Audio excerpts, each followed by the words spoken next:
So I'll introduce Brano Violich of Kennedy and Violich Architects and Tom Leader of Tom Leader Studio, Landscape Architects. We'll switch the screens here. All right. You guys are going to be ready.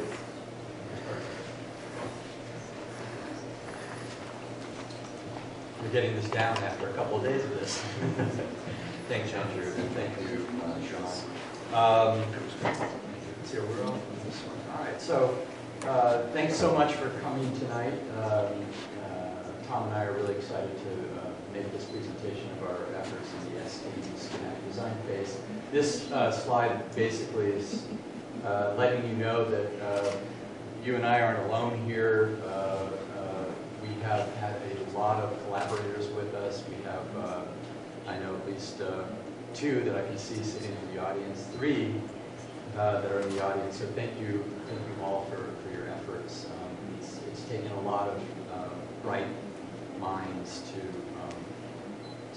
make this effort possible.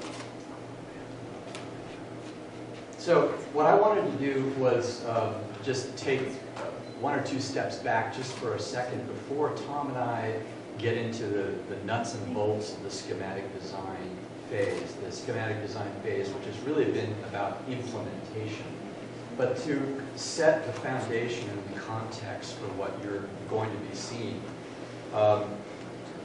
When we started the RiverFirst project, we came up with a vision, which you see on the left there, which was the 5.5 miles of riverfront, all the way from Camden down to Plymouth, that needed some of the Central River area.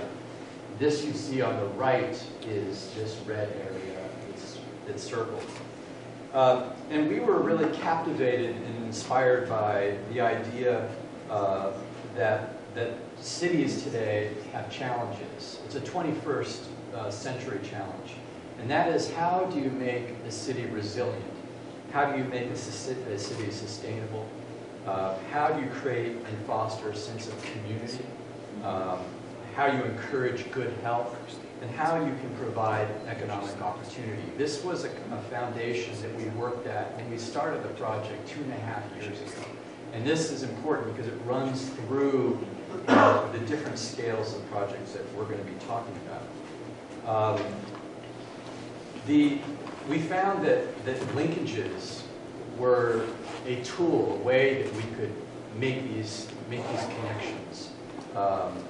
And the linkages really started with the Mississippi River, which was really under our nose as we started this project. Linkages between the downtown area and the upper basin, linkages between Northeast and North Side, and the really critical role that bridges play in that connection. Linkages between the city and the river, especially, let's say, stormwater, how stormwater flows into the river. That became an environmental linkage. Relinking what has been lost, which is the biodiversity that used to exist on the river prior to the industrialization of the river. So refinding that linkage. And linkages between the health of the river, rehabilitating the river, and the health of the citizens or the people of Minneapolis, their ability to access that river. So it's all of these linkages together that we felt was really important. And the key there was to enable a new way of living that is not only green, but it's also blue. And that would be a way to then meet some of these challenges. And not only for the people who are living here today, but also to be thinking about those people who will be attracted to Minneapolis as a place to live. The best and brightest and creative minds to come here and benefit from these challenges that we've established. So anyway, that's, sorry to make that too long, but I just wanted to say that that's important when you see the nuts and bolts, because it's not only about the implementation. One nut I would just add while we're showing these slides here is that kind of really simple things, just the identity of the project, the identity of what's going on. And that's why it has that name, RiverFirst. It's simple idea that your key amenity, your core structuring device is the river itself. And all we're trying to do here is turn what's been a back door into a front door. And these various moves we've been making are looking for ways to get people to the shoreline, get them to move along the shoreline, and to kind of circulate around and through it. And once this public circulation is established underway and growing in incremental ways, the whole psychology of the real estate and the way things are being used and people's orientation within the city change, because they now know where the river is, and they know that there are things that are attached to it. That's how the dominoes start to fall, in our view. Now we have a very specific scope of work right now. We'll be looking at things that can be realized in the shorter term that are going to be key to launching the project and making it credible going forward. So we have five things we've looked at in enough detail that they are now ready to go. Number one at the top is what we call the Lowry Connector. This is something that essentially allows you to get off of Lowry before traveling over another 2 or 3 blocks, but to get down onto the shoreline much faster. And I'll show you how that works. Number two is the 26th Avenue Greenway Bike Corridor. Is a city project being planned, and what we're trying to do is, like a catcher behind the plate, going to receive this thing and get people planted on the river, because it's a project that allows you to move out over the water and have a great termination of the residents of the project. Number three are the trails that move from BNSF Bridge all the way down to Sheriff Park. You see where it's done before. And trails are a simple thing, but they're absolutely vital in terms of starting this project we talked about. It's a combination of making places and creating links. And trails are a simple thing, but they're absolutely crucial for perception. Number four, in terms of making these kinds of loops, is Plymouth Bridge, which is going from 4 lanes down to 2 lanes, and provides an opportunity for the public to be better served in terms of pedestrian circulation, bicycle circulation, and being able to relate to the river in a more direct way. Number five, of course, is Sheriff Park, which we're seeing as the kind of the number one place that we'd be making in the short term, a place to get launched under the river. And the trails, this is really showing you in more detail how these loops really work within the overall media context. Again, the idea is that each bridge is something solid, and you took a rubber band and you attached it. And then the next bridge, the same thing, the next one. They intersect in a way that allows each portion of the river to have its own circulation around it, its own character within it, and then to ripple out into the larger thing. Just kind of the planning principle going forward. And this is the reality on the left of the status of various trail projects that are linking from Sheriff Park all the way up to the Lowry and back down around. Now, it's not just a trail. It's linking up a lot of things that we're doing, and a lot of things already exist. So, beginning at Sheriff Park, you move north, and this trail that's being newly created is proposed in the future, on the initial phase, to have a whole series of lookouts, habitat locations, different experiences of the river that are based on what's there. So as you move along, it's a thing that unfolds before you, and it's a landscape, it's an environment. It's not just a line on the ground. You get all the way up to the parks that exist, linking together eventually along the shoreline, although crossing private property right now. Blue Park, Edgewater, and Marshall Terrace. Wrapping around the other side, that's why Lowry Connector is an important piece. This will allow you to make that connection down to the ground right there and complete the loop. Also, coming down to the 26th Avenue overlook, and then onto the existing piece of the park that is out in front of us right here. These things are all brought together into one consistent story that adds dimension and color as you move forward.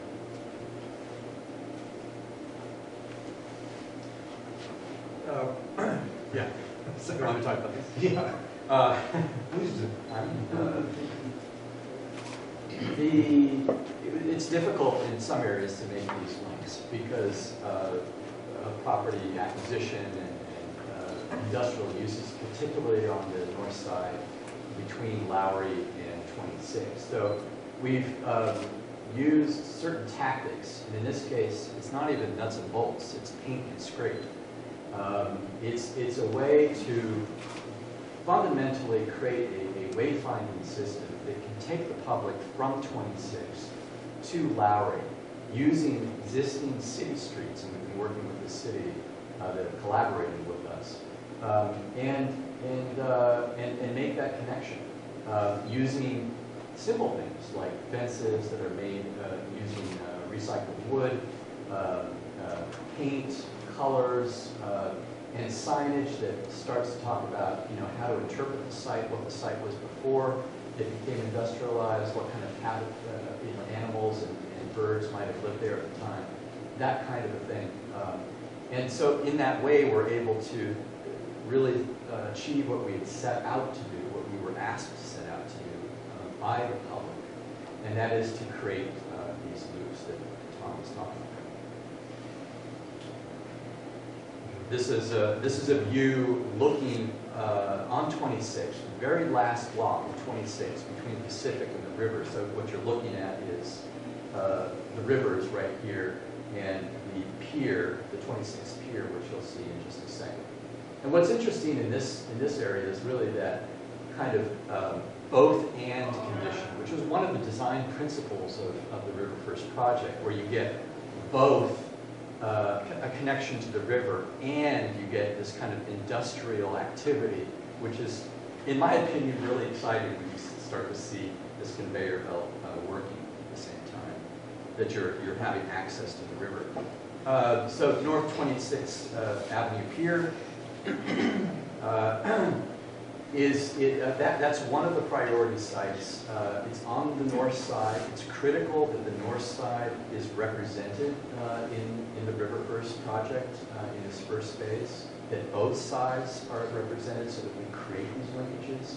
So here we simply have, at the end of the city's efforts to create a greenway, all the way down 26, well, almost all the way down 26. Their plan stops short of it.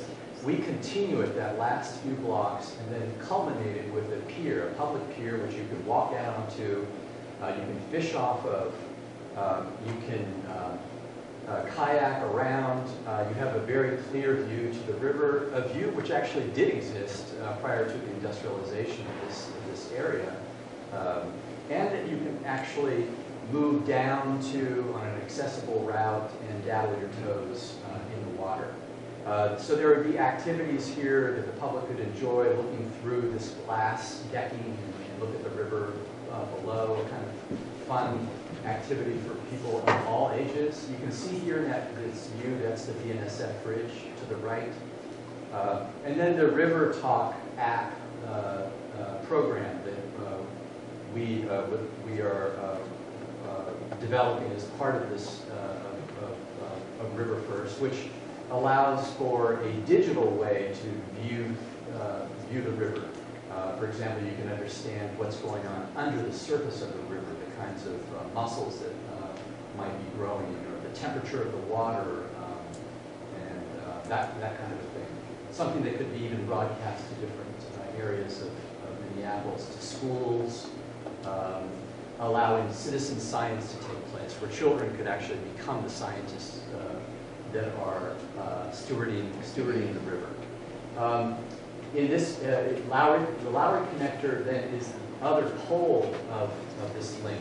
And the critical aspect here, and this is a charge that we were given as part of the public outreach, was how are you going to get to complete this Lowry loop when you have a 23-foot rise to overcome, to hurdle, when you walk to the end of the Pacific and you get in and you look up and you say, oh my God, how am I going to get up there? So what we wanted to, you could actually go all the way up to 2nd Avenue and walk that way, but that was felt to be too far and didn't really provide that connectivity.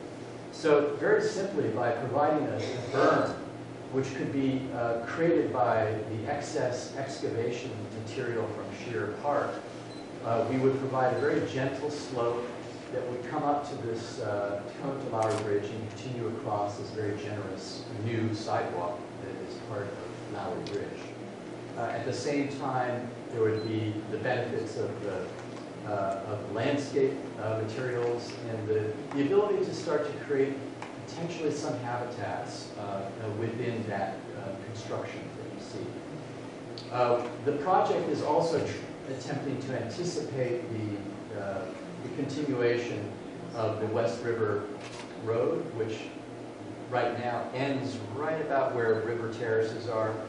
And the plan would be to continue that right up through here, across these industries, and connect it to northward.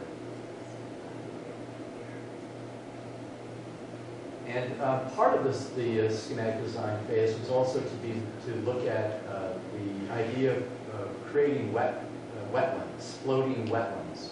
And this has been a really fascinating part of the project. It's just through a feasibility stage that we would like to see piloted as a prototype.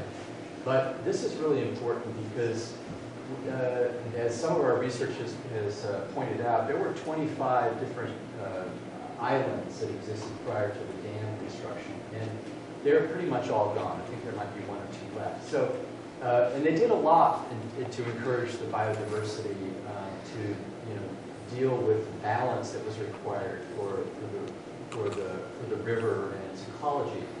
So here we have the ability through engineering, through what we know about what the benefits are of this kind of delicate island or wetland system in terms of it being able to absorb some of the nitrates and sulfates that exist as a result of a city meeting a natural ecology such as a river.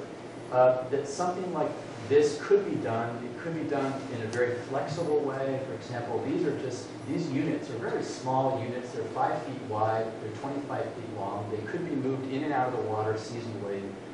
And they could be then coupled together in a similar way that we might have remembered in the past, the way logs and log rafts used to come down the Mississippi River.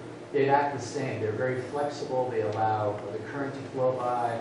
They would deflect any debris that would come through. And so this is part of the project that we would like to continue to look at a prototypical level. And then another site, the third site, or I guess the fourth site, is the Plymouth Bridge. Plymouth Bridge, as Tom mentioned, has a current plan to reduce 4 lanes of traffic, which are right here, to 2 lanes. Now you can take those 2 lanes and you can symmetrically place them right in the middle of the bridge. What we've been working on with the city, and the city has been collaborating with us as a partner, is to shift those 2 lanes toward the south. Toward the downtown side, which provides extra room toward the north, which is really the beginning of this whole RiverFirst Upper Basin development, would provide a generous amount of room for much more than just additional bikeway and walkways, but the ability to provide seating, the ability to provide decks, overlooks, and most importantly, a gateway to Shearer Park beyond. Oops, sorry.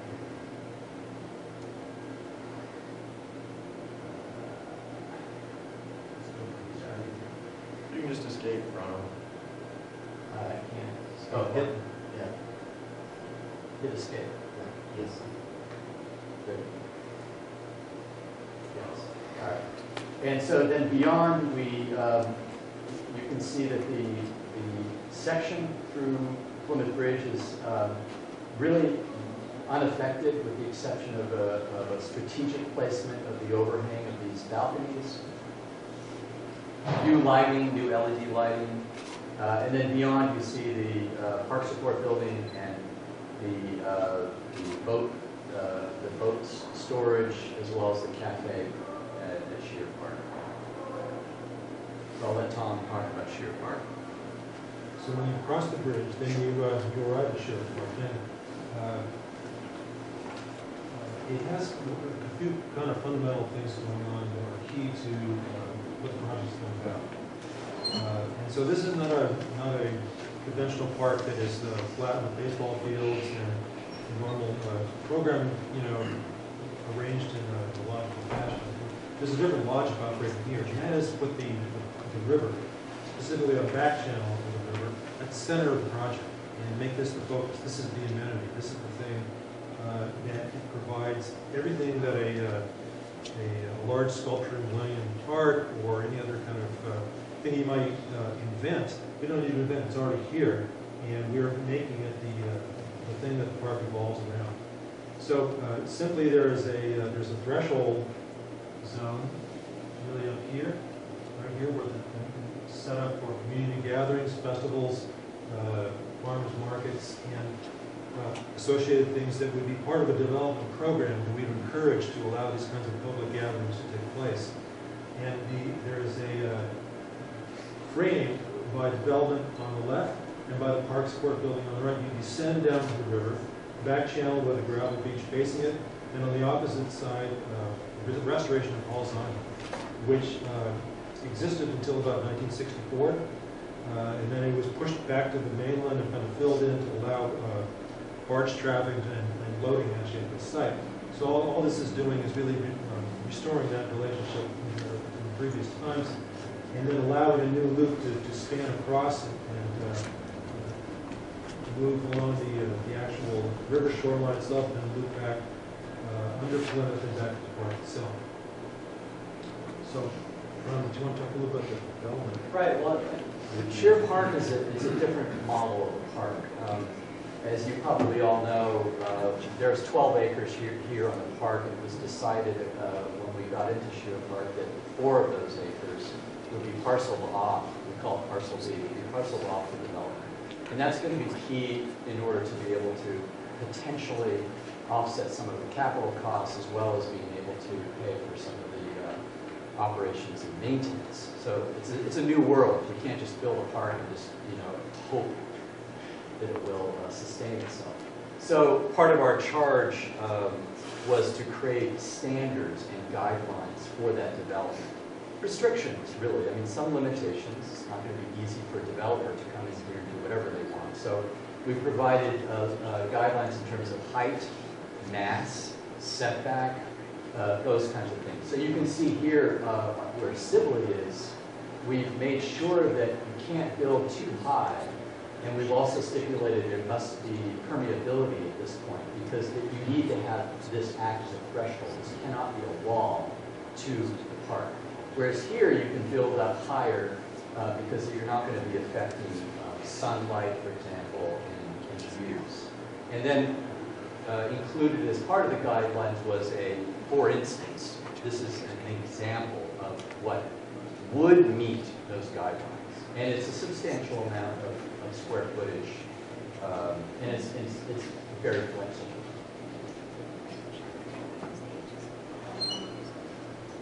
And then furthermore, as part of the development of Sheer Park, we were charged to design a park support building. That park support building then would be a standard bearer for sustainability. So a LEED Platinum building, a building that would provide a very flexible floor plate and program. In this case, what we looked at was a somewhat fictitious program that included a restaurant at this upper level here. This upper level is created by a mound of earth that is, again, a residual of the excavation of Sheer Park, which Tom will talk about. But that elevation allows for this restaurant to have a really fantastic view overlooking the park, overlooking the river, a large public community room. These are all things that were responses to the public outreach phase of the MRDI project. And then beyond here, a freestanding pavilion that has a boat kayak house, a rental place, as including a small cafe that overlooks So the basic plan of the park, and as I was mentioning, the river at the center, the threshold space we're talking about is right there. And you would either come in from the corner at 8th and Sibley, or through this zone, and passing through a place that's busy, it's active, it's about community gatherings, it's about things that are artistic and happening in the local area. And then you begin to descend toward the water here. And so there is essentially a landform that is created by stepped terraces created with large recycled timbers and with grass and other plantings inside. And they're in the form essentially of a very large amphitheater. It's not an amphitheater like you go to see Donna. It's more of it doesn't have concrete seats. It's a grass green amphitheater that allows you to have kind of a major sort of ecological staircase down to the river itself and down to a kayak beach which faces the back channel. So it's envisioned as whether it's day to day and people are picnicking or more distributed, or whether people are 1,000 people hearing somebody play guitar down on the beach. It's a theater of the river. And what's showing tonight is the water and the habitat of the river itself. And then you're able to loop across on this bridge here, travel back up, cross over the water to Halls Island, and then you're able to traverse all the way around to a bridge over here by using the lighthouse. So Halls Island is really envisioned as primarily a habitat project. It's part of the recreation program, but it's not about, it's more inclined toward plants and animals and a beach for them. And we've got our kayak beach on the side, and the two of them are meeting at the back. And then as you traverse that bridge, move across here, you're able to go underneath Plymouth Bridge. There's clearance there. And then move up this terrace. Right here is the boathouse, where you can rent a kayak or a canoe, bring it down to the beach. And then you traverse up this way, major terrace overlooking the park, and then all the way up into the entry plaza where you started. And so this linkage to Plymouth and to the things that are up here is a very key urban linkage that is essential to making the park work. If we didn't have something happening there, we would have to create it with ladders and beginning points. Here we are looking down from the festival gathering spot through the terraces toward the beach and the back channel. And I think it's important to note that the materials we're using are really of the place. Timbers themselves, as well as the kind of riparian biology that travels along with water, the grasses, the trees, the things that make up the place are being cultivated just for a different use. So it's all things we know and that we're used to. Ways of using timbers to structure the land. It's going to be it's got a certain intensity in terms of its stepping and development. We don't have big kind of gratuitous zones of lawn like super around building. Everything is really programmed and dedicated to use, and we're able to use this stepping to help accomplish that. And some of the different forms, some of the timber stepping terraces out on the habitat island, just simple logs, things that come out of the river. You might actually excavate materials from the mud that were there before, and using gabion and seat walls to structure the edges of things, to create steeper transitions. And as we excavate the site, we'll use the materials that come out of that to fill the gabions. And there's a lot of interesting stuff down there because it was filled, at a time when there was quite a variety of interesting detritus that tells a story. Here's your view from the bridge overlooking the back channel, back to the kayak beach and Halls Island to your right. So you travel across this bridge and you arrive at another overlook here, which spans out to the river's edge itself. And then you also travel along the edge of the island and pass through a bird line that allows more privacy for birds and opening to the boat traffic. Halls Island, this is just showing you the original island on the far left. What was done in 1963, reattaching to the shoreline, and what we're doing is basically returning to the previous situation. And it's a situation that is maintainable and creates the greatest biological diversity because of the relation to the water and the balancing of flows through the channel to avoid the need for dredging and maintenance. And what we're trying to achieve is an island for Halls Island that is in very close contact with water. The soil moisture varies subtly, but importantly, as you travel on the very shallow slope and allows the greatest number of species to elaborate and develop their profile versus things like riprap edges, hard edges that really allow very little of that profile to develop.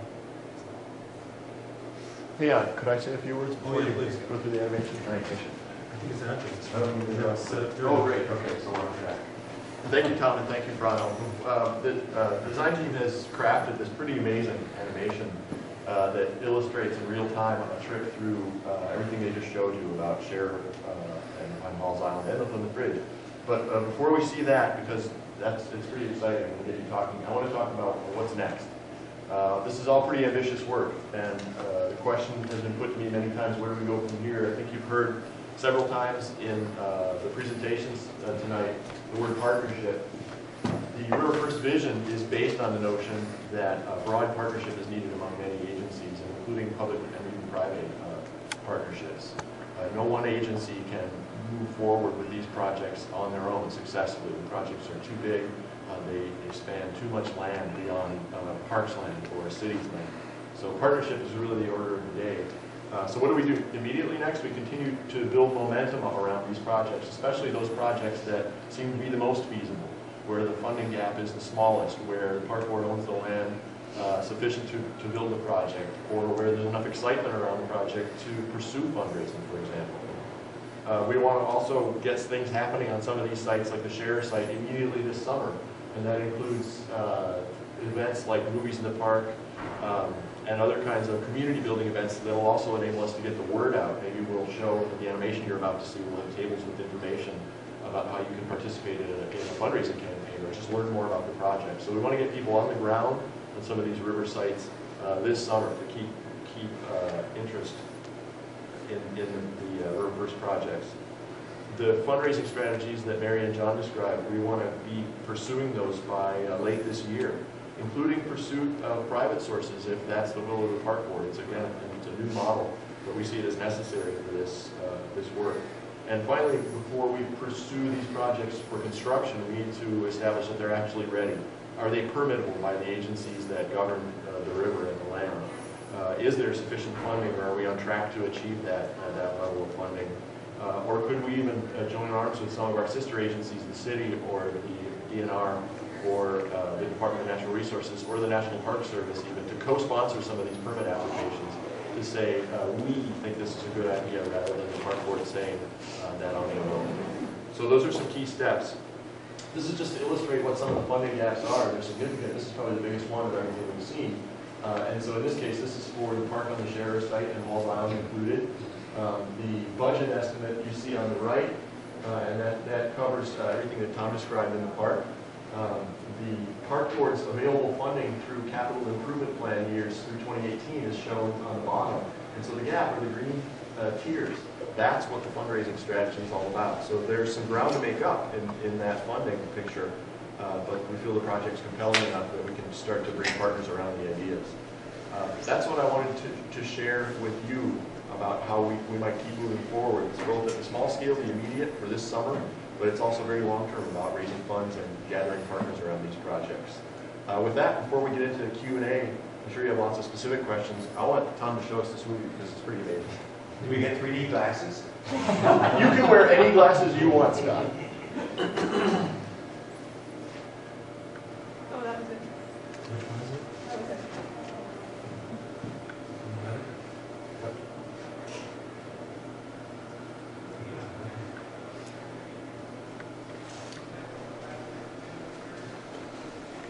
This is homemade, I've got to tell you. It helps give you a sense of what does the space feel like to move through, and what how things unfold.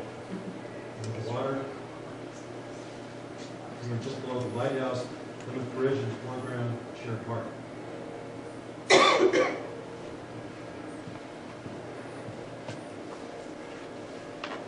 Moving around to the corner of 8th and Sibley, the primary entrance off the corner. Big plaza with gathering on the right and the community room and the park sports to the left. Down through the park terraces. through bioswales that are collecting the water from the park and directing it to a stream that we're moving into the water channel down to the beach. Hot dogs and barbecue.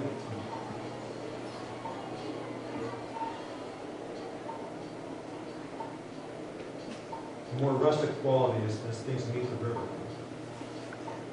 Launching kayaks.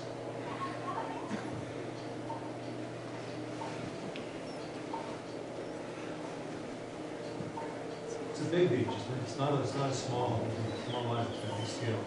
Moving up to the crossing over to Hulls Island.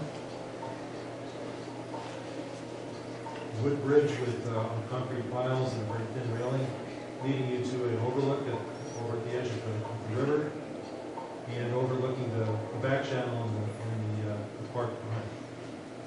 You move into a different environment here that is more ecologically enriched than anywhere else on the site. And circulation is a bit more restricted. You move along this pathway, you're not really intended to travel all through there, but you do get to enjoy the environment. On a raised boardwalk that allows both animals and other plant species to move underneath. Nesting logs along a sand beach, intended for birds and hopefully turtles. Stabilized with grasses. A bird blind that allows privacy for birds and to capture on film, and looking out over the river boat traffic as well.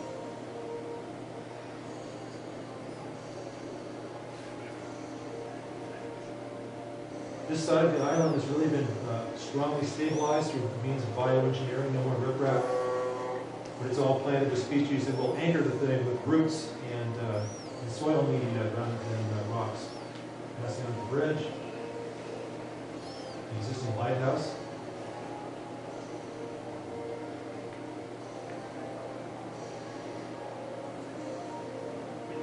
And then a second bridge that allows you to loop back to the mainland and to travel either over the Bloom Island Park on your far right or underneath the bridge back to the park, to Sherwood.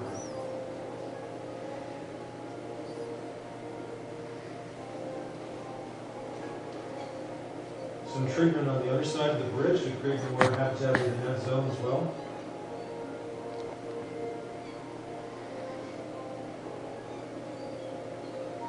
And then you open out into a plaza for a boathouse where people are bringing boats in and out, and cafes being serviced potentially. This is where you get your boat. This is where you bring it down to the water. Moving around to a series of terraces that bring you up to the restaurant level. A set of steps and moves to basically to the level of the Plymouth Bridge itself. And from here you travel basically flat all the way to the bridge. Important restaurant site to your left, along with the community room. Offices above, the boathouse and the boathouse cafe is right on the water. Lantern, for the whole project on Plymouth Bridge at night. And onto the bridge itself, and finding one of the overlooks to look back over the entire park. And that's why the two of these projects are important together. They're an ensemble that really benefit each other and allow the thing to be understood. It's kind of one of the fundamental loops that we've been trying to create here in RiverFirst Phase.